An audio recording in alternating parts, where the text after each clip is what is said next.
কয়জন মানুষ ফজরের নামাজ পড়েছে? আল্লাহ কাদেরকে বৃষ্টি দিবেন বলেন, কাদের উপর রহমত করবেন?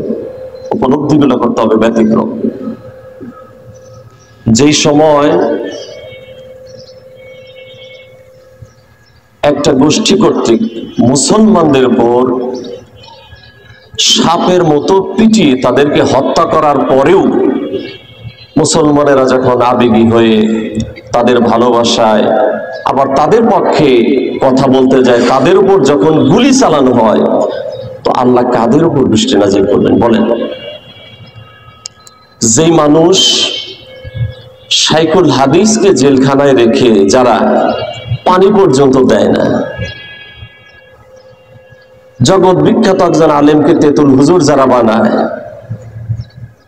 জগৎ বিখ্যাত মুফাসসিরকে যারা যুগের অধিক পরিমাণ সময় জেলখানায় রাখার পরেও শহীদ করে ফেলে, অসংখ্য ইসলাম প্রতিষ্ঠা করার আন্দোলনের রাহবারদেরকে ফাঁসির কাস্টে ঝোলায়, যারা নামাজি দিনদার স্কুল কলেজে পড়ে, প্যান্ট শার্ট পরে, অথচ তাদের ব্যাকগ্রাউন্ড খুঁজতে গেলে দেখা যায় অসংখ্য রাত যারা তাহাজ্জুদের নামাজে কাটিয়ে দেয়, তাদেরকে যারা সন্ত্রাসী বানায়, আর যারা মূলতই সন্ত্রাসী, চাঁদাবাজ, ধর্ষক, খুনি, লুটেরা, তাদেরকে যারা প্রমোট করে, একটু উপলব্ধি করেন না তো আল্লাহ বৃষ্টি কারে দেবেন বলেন?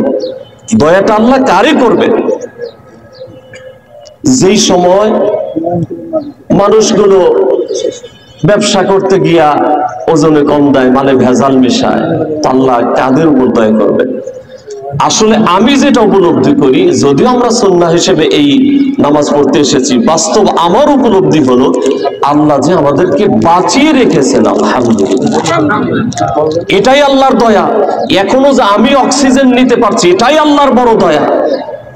আমাদের যে চরিত্র, আমাদের যে আমল, আমাদের যে আখলাক, আমরা তো রাস্তাঘাটে বাজার হাটে পড়ে মরে থাকার কথা, আমাদের যে চরিত্র। এজন্য ভাই আসুন আমরা একটু উপলব্ধি করি, একটু উপলব্ধি করি। আল্লাহ তাআলা আমাদেরকে উপলব্ধি করার তৌফিক দান করো বলেন আমিন। আল্লাহ তাআলা আমাদের উপর দয়া করো বলেন আমিন। সর্বশেষ একটি হাদিস, আল্লাহ রাসূল বলেছেন যে মানুষের গুনাহ যতই বেশি হোক না কেন, আল্লাহর দয়া তার চাইতে সুবহানাল্লাহ। কিয়ামতের ময়দানে দেখা যাবে জান্নাতের গেটের মধ্যে লেখা থাকবে যে আল্লাহর রাগের চাইতে তার দয়াটা অনেক বড়।